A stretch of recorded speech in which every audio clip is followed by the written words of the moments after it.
My wife's friend invited her on a friends-only trip with 4 guys and refused to let me come. I thought it was shady, until I found out the truth. Now her bestie is completely exposed. Hey everyone. I honestly didn't expect to post here, but after everything that just went down, I need to get this off my chest. It's been a couple of days since the whole thing blew up, and I still don't know how to feel about it. Am I overreacting, or was I totally right to step in? So, my wife and I have been together for 8 years, married for 5. She's my best friend, my person, my favorite human. We're that annoyingly close couple who tells each other everything, like literally everything. From big stuff like career moves to small things like, hey babe, I had a burrito for lunch. We're tight. There's always been mutual trust, mutual respect, and no drama. Until now. A few days ago, one of her close friends, let's call her Amber, came over to hang out. Amber's one of those people who has a strong personality. You know the type. Always planning something, always at the center of a group, always has opinions. Sometimes I vibe with her, sometimes not so much. Anyway, she starts telling us about this big international trip she's planning with a group of their mutual friends. Some tropical spot, lots of partying, good food, all that. Sounds fun, right? Then Amber looks at my wife and goes, "You have to come with us. It's gonna be a total blast. Girl, we need you there." My wife looks over at me like, "Can I?" And I'm like, "Of course, babe. Sounds fun." I mean, I trust her. I'm not gonna say no to her going on vacation with friends. That's normal, right? But then I ask, just out of curiosity, "Hey, who all's going?" And Amber, super casually, says, "Oh, just the usual crew. Me, Tasha, Mariah, and like 4 of the guys. Dave, Lucas, Tyler, and Ben." That's when my wife kind of stiffens. She gives me this awkward little side eye like, uh-oh. Now look, I'm not a jealous guy, but it did raise an eyebrow. 4 dudes, and it's not like this is some huge 20-person group where they'll barely interact. This is 7 people total. 3 women, 4 men, and my wife. So I say, half joking, well, hey, maybe I'll tag along too. Sounds like a good time. Amber immediately shuts that down. She goes, "Oh, no, it's a friends-only trip. No spouses or partners, just the group." I look at my wife, and she just looks uncomfortable. She's not saying anything yet, but I can tell her gut is telling her something's off. She quietly says, "I don't know. I'm not really comfortable going without me if there are going to be that many guys there." Amber's whole vibe changes. She leans in, all persuasive like, "Girl, come on. It's just the crew. You know them. They're harmless.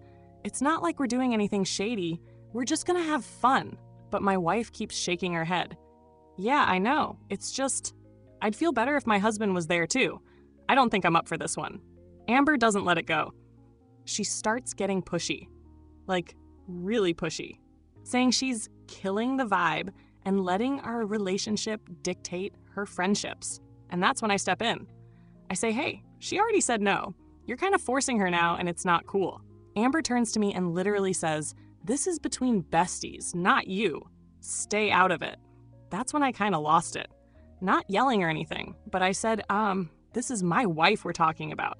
Her well-being and our marriage come before any bestie drama. Even if she did want to go, which she doesn't, I'd have a serious problem with her being the only woman on a trip with 4 guys I barely know and not being allowed to come along. That's not protective. That's just common sense. Amber flips, starts calling me controlling, saying I'm isolating my wife from her friends, saying I'm insecure. I calmly, but very firmly said, protecting your marriage and listening to your spouse's comfort level isn't controlling. It's being a decent partner. You're the one not listening to her. She said no, multiple times. Why are we still talking about this? After that, it just got super awkward. Amber got all huffy and stormed out like she was the one who'd been wronged. No goodbye. No, we'll talk later. Just straight up rage quit the hangout. My wife looked drained. She thanked me for standing up for her, but also said she feels torn because she doesn't want to lose a friendship. And I get that. But at the same time, I'm sorry, how is it okay to pressure someone into a trip they clearly don't want to go on, and then call their husband controlling for backing them up? Now Amber hasn't texted since. Radio silence. And my wife's caught in this emotional tug of war, feeling like she's stuck choosing between her marriage and a friend who clearly isn't respecting boundaries. So yeah, that's where we're at. Did I overstep? Was I too blunt? Or was I right to step in and defend my wife when things got uncomfortable? I genuinely want to know, because right now, all I feel is confused and low-key pissed off. What would you have done? And now here's an update from the OP. A lot has happened since my last post. I wasn't planning to come back with an update, but things took a weird turn, and not in the way I expected. Let's just say the bestie drama wasn't even the real problem. About 2 days after Amber stormed out, my wife got a message from another friend in that group, Mariah. Now, Mariah is a pretty chill, no-nonsense kind of person. We've hung out a few times, and I've always had a good impression of her.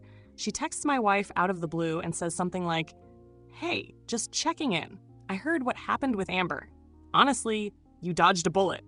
My wife was like, "Wait, what? What do you mean?" Mariah drops the bomb. Apparently, Amber didn't just plan this trip as a casual friend hang. She had other intentions, very specific ones.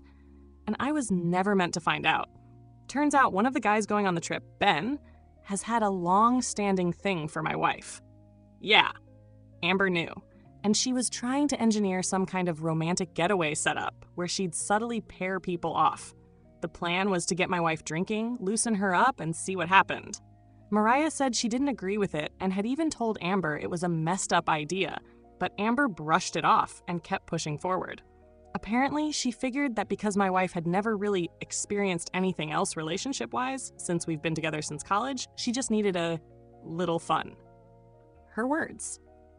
Not mine. So basically, I wasn't overreacting. I wasn't being controlling.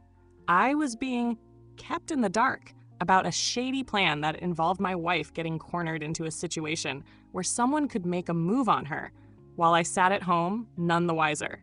When my wife heard that, she was horrified, like physically sick to her stomach. She couldn't believe Amber, someone she's known for almost 10 years, would set her up like that. She immediately blocked her on everything. And honestly, I could see the guilt on her face, not because she did anything wrong, but because she even considered going on that trip in the first place. We sat down and had a long, emotional talk. She apologized for even entertaining the idea, and I told her I wasn't mad at her. I was relieved. I said, "You trusted your gut. You knew something felt off. That matters more than anything else." The craziest part? Mariah also told us that Amber's pulled similar stuff before, manipulating situations, stirring the pot, encouraging her friends to live a little, even if it meant crossing lines. She thrives on chaos and drama. She even bragged once about breaking up 2 couples because they were boring. So yeah, now we're both doing a bit of friend cleaning. My wife's distancing herself from most of that group. Mariah is the only one who actually seemed to have our backs. And honestly, after all this, I'm just grateful we both listened to our instincts. Because if my wife had gone on that trip, things could have gone very differently, and not in a good way. To the people who called me controlling? Nah, I was being a husband, a partner, and I'm glad I spoke up. Thanks for listening again. I never thought saying no to a vacation would reveal this much, but here we are.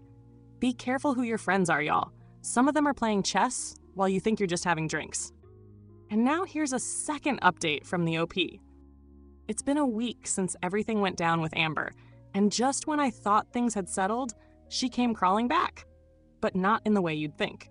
She didn't apologize. She didn't try to make things right. Instead, she tried to flip the entire situation on its head, like we were the villains in her twisted little narrative. It started with a message. She texted my wife out of nowhere, all casual like nothing ever happened. Just, "Hey, miss you? Let's talk."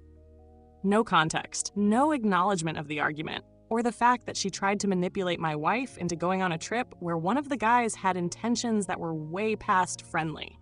My wife ignored her at first. She wasn't ready, but Amber wasn't done. Next thing we know, she's messaging mutual friends, telling them that I'm the controlling husband who doesn't let his wife have a life. She said I flipped out over a harmless trip and that I brainwashed my wife into cutting off her friends. Apparently, I'm now the possessive psycho, keeping her locked in some kind of emotional cage. She even went as far as saying I probably monitor her phone and don't let her go anywhere alone. It's like she took every stereotype of a toxic relationship and just applied it to us. I mean, seriously? This is the same guy who told his wife, "Yeah, sure, go have fun on a trip," until he found out it was 7 people, 4 of them dudes, and that he wasn't allowed to come. I never once told her no. All I did was raise a very reasonable question. Why am I not welcome? The real kicker? Amber tried to gaslight Mariah too. She messaged her and said she was misunderstood and that she never tried to set anything up between Ben and my wife. She claimed that was all a joke and that we were being paranoid. But Mariah wasn't having it. She told her straight up that she heard everything with her own ears and she wasn't going to be a part of Amber's weird social experiments. So now Amber's losing people fast. But instead of taking a step back and reflecting, she's doubling down. She even posted this cryptic Instagram story with a black screen and the text, "Some people let their insecure relationships ruin real friendships. Let that sink in." Like, girl, what? My wife finally messaged her back. One message, no emotion, just, "I know what you did. I don't need friends who try to sabotage my marriage. Please don't contact me again." That was it. No drama, no name calling, just a clean break. It's been quiet since. I think Amber realized the bridge is burned and there's no saving face. But it still blows my mind how someone can be caught red-handed, try to manipulate someone's marriage, and still act like the victim. Like we owe her something. The scary part is, if my wife had just gone along with it, if we hadn't asked questions, if we hadn't trusted our gut, who knows what would have happened? People like Amber, they don't just disappear. They find new people to manipulate, new chaos to create. I just hope others see through it sooner than we did. Anyway, we're good. Actually, we're better than good. My wife and I feel closer than ever. Sometimes it takes a little drama to show you who's really in your corner, and who never was. Thank you for watching. If you enjoyed, please like, subscribe, and hit the notification bell for more stories like this one.